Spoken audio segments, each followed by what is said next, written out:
Il y a 2 ans, le New York Times avait publié des photos étonnantes de ce qu'on croyait être des ovnis. Eh bien, plus de 2 ans après leur diffusion par le journal New York Times, la marine américaine, la US Navy, a confirmé que ces vidéos montrent bel et bien des objets volants non identifiés. On ne dit pas que ce sont des extraterrestres, que ces objets ont des origines extraterrestres. On dit simplement que ce sont des objets volants non identifiés et que ces images ont été bel et bien filmées par des pilotes militaires. Elles sont authentiques.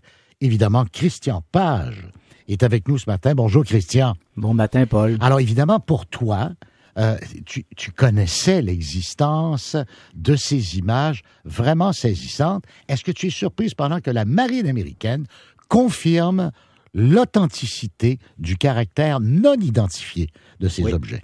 Tout à fait. En fait, il faut savoir que, comme tu l'as bien mentionné, ces images ont coulé depuis 2017 suite aux révélations du New York Times. Si on se replace dans le contexte, ces révélations venaient confirmer que durant une courte période, entre 2007 et 2012, le Pentagone avait maintenu un programme d'enquête sur les ovnis. C'était quand même une révélation assez importante parce qu'il faut savoir que sur le plan historique, les autorités américaines, l'US Air Force en particulier, s'étaient retirées de la question des ovnis à la fin des années 60. Donc, il y a plus de 50 ans. Et depuis la fin des années 60, chaque fois que les gens adressaient une demande citoyenne au département de la Défense à propos des ovnis, on leur disait, vous savez, l'armée américaine s'est retirée de cette question en 1969 avec la fin du célèbre projet Blue Book et depuis plus rien. Et voilà que le New York Times nous annonce en 2017 que c'était pas tout à fait vrai. Il y avait eu un petit programme, il faut quand même le dire, Paul, très marginal, 20 millions d'investis entre 2007 et 2012. Bien sûr, 20 millions, ça peut paraître énorme, mais sur 5 ans, et quand on sait que le budget annuel du département de la Défense est de 700 milliards, on comprend que c'est un tout petit programme très marginal. Mais jamais depuis 1969, l'armée américaine s'était prononcée de manière ouverte sur la question des ovnis. Et voilà que ces 3 vidéos commencent à circuler. Ils sont l'objet de controverses. Certains disent que ce sont probablement des tuyères d'un autre avion qui a été filmé en infrarouge ou tout ça. C'est très curieux quand même comme image, le déplacement de ces objets. On n'assiste pas à des mouvements aéronautiques extraordinaires, mais il est clair qu'il s'agit d'objets qui se déplacent avec une très grande vélocité. On a également des témoignages de pilotes. On pense par exemple, rapporté abondamment sur les chaînes américaines, David Fravor, qui a été impliqué dans l'un de ces incidents ovnis en 2004, parce qu'il faut savoir que les vidéos sont associées à 2 séries d'événements de type ovni. Le premier, 2004, alors que le porte-avions, le USS Nimitz, mouillait au large de San Diego, et une autre série d'incidents entre 2014-2015 au large, cette fois, de la Caroline du Sud et de la Floride, à partir d'avions qui étaient cantonnés sur le USS Theodore Roosevelt. Donc, dans ces 2 cas-là, il y a eu une série d'incidents ovnis, et l'un des pilotes, David Fravor, a abondamment commenté son observation. Il raconte qu'en 2004, il était donc sur le USS Nimitz.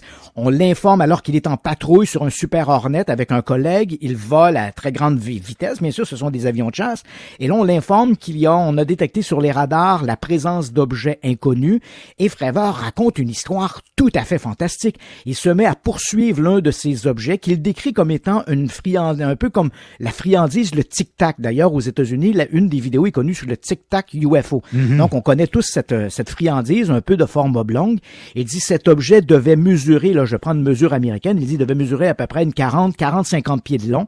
Il a poursuivi cet objet qui se déplaçait à très, très grande vélocité. L'objet s'est instantanément immobilisé à quelques mètres au-dessus de l'océan. Et Fravor dit, alors que je tournais avec mon Super Hornet autour de l'objet, je voyais une ébullition dans l'eau comme s'il y avait quelque chose en dessous. Durant ce vol en particulier, l'objet n'a pas été filmé. Donc, les images qui circulent ne sont pas des images filmées par Fravor. Mais durant cette même période, d'autres incidents du même genre sont survenus. Et durant ces autres incidents, c'est là que des images ont été tournées. Ces images, comme tu le dis si bien, circulent depuis 2017, c'est un coulage, mais la US Navy, jusqu'à maintenant, s'était contentée de dire, oui, ce sont des images qui proviennent des archives de la US Navy, mais sans ajouter de commentaires, ni même ajouter d'éléments nous plaçant un peu dans le contexte dans lequel ces images-là avaient été tournées.